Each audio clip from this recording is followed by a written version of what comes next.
क्या आपने कभी सोचा है इतना बड़ा देश इंडिया कैसे चलती है? इसका सिंपल सा जवाब इंडियन कॉन्स्टिट्यूशन, जो एक रूल बुक है। सोचो अगर इंडिया में कोई रूल या रूल बुक नहीं होता तो क्या होता? ना कोई लॉ, ना कोई सिस्टम, ना कोई आपका हक, कुछ भी नहीं मिलता। लेकिन ऐसा नहीं हुआ। क्यों? हमारे पास एक रूल बुक या कॉन्स्टिट्यूशन है। हेलो दोस्तों, आज मैं आपको सिंपल और इजी तरीके से समझाऊंगा कॉन्स्टिट्यूशन क्या, किसने बनाया, आपके पास कितना पावरफुल फंडामेंटल राइट्स है और गवर्नमेंट के पास कितना पावर और कहाँ तक लिमिटेड है। और हाँ, ये भी बताऊंगा आपका फंडामेंटल ड्यूटीज भी क्या। तो चलिए वीडियो शुरू करते हैं। सबसे पहले आप ये जान लो कॉन्स्टिट्यूशन क्या। कॉन्स्टिट्यूशन एक रूल बुक है जो पूरे देश को चलाता है और the father of constitution B R Ambedkar को कहा जाता है।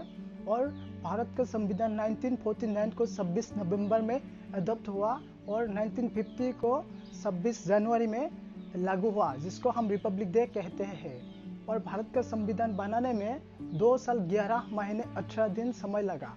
और भारत का संविधान में एक प्रेम्बुल है या प्रस्तावना। ये प्रेम्बुल या प्रस्तावना को द सोल ऑफ कॉन्स्टिट्यूशन कहा जाता है, क्योंकि ये प्रेम्बुल या प्रस्तावना में 5 इंपॉर्टेंट वर्ड है जो हम लोग जानना बहुत ज़्यादा ही जरूरी है। वो है sovereign, socialist, secular, democratic and Republic. Sovereign का मतलब इंडिया किसी दूसरे देश के कंट्रोल में नहीं है।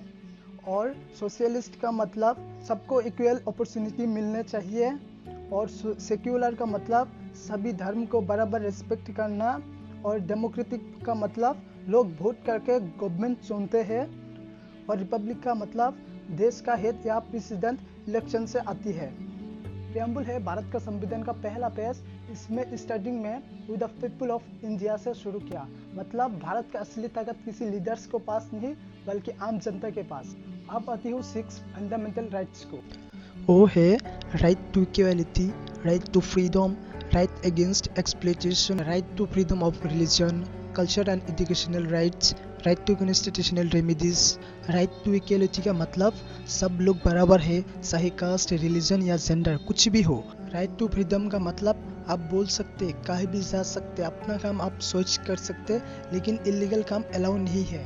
राइट अगेंस्ट एक्सप्लॉइटेशन का मतलब कोई भी आपको जबरदस्ती काम करवा नहीं सकते हैं।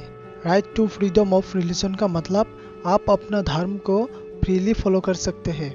कल्चर एंड एजुकेशनल राइट्स का मतलब अपनी लैंग्वेज और कल्चर को प्रोटेक्ट कर सकते हो।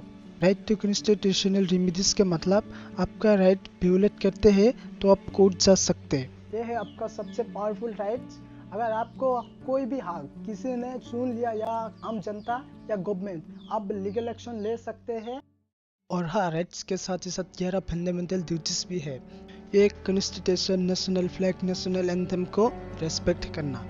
2 फ्रीडम फाइटर्स को आइडल्स मानना। 3 यूनिटी मेंटेन करना, रिलीजन या कास्ट के नाम पर फाइट नहीं करना। डिफेंड द कंट्री का मतलब देश की रक्षा करना। और 5 में भारत का सब लोग प्यार से रहो, सबकी रेस्पेक्ट करो और सब मिलकर शांति से जियो। और 6 में अपनी कल्चर और परंपरा को रेस्पेक्ट करो और उसको बचा कर रखो। 7 में इन्वायरमेंट को प्रोटेक्ट करना, नेचर को सेव करना हमारी ड्यूटी है। और 8 में साइंटिफिक सोचो, सवाल पूछो और हर चीज़ों को बेहतर बनाने का कोशिश करो। और 9 में सरकारी संपत्ति रक्षा करना, एग्जाम्पल स्कूल, कॉलेज, रोड। और 10th में हर काम में अपना बेस्ट दो और हमेशा बेहतर बनाने की कोशिश करो। और लास्ट ड्यूटीज है, माँ बाप का फर्ज है 6 to 14 साल का बच्चे को पढ़ाई का मौका दे। अब बताती हूँ गवर्नमेंट क्या क्या कर सकते हैं। लॉ बना सकते, टैक्स कलेक्ट कर सकते, आर्मी या पुलिस को कंट्रोल कर सकते, public service, hospital, school, college provide कर सकते हैं। ये है मेन पॉइंट। गवर्नमेंट क्या कर नहीं सकता, आपका फंडामेंटल राइट्स को चुन नहीं सकता, रिलीजन फोर्स नहीं कर सकता, इलीगल अरेस्ट नहीं कर सकता, फ्रीडम स्पीच को कम्प्लीटली बंद नहीं कर सकता। मतलब गवर्नमेंट पावरफुल है लेकिन अनलिमिटेड नहीं।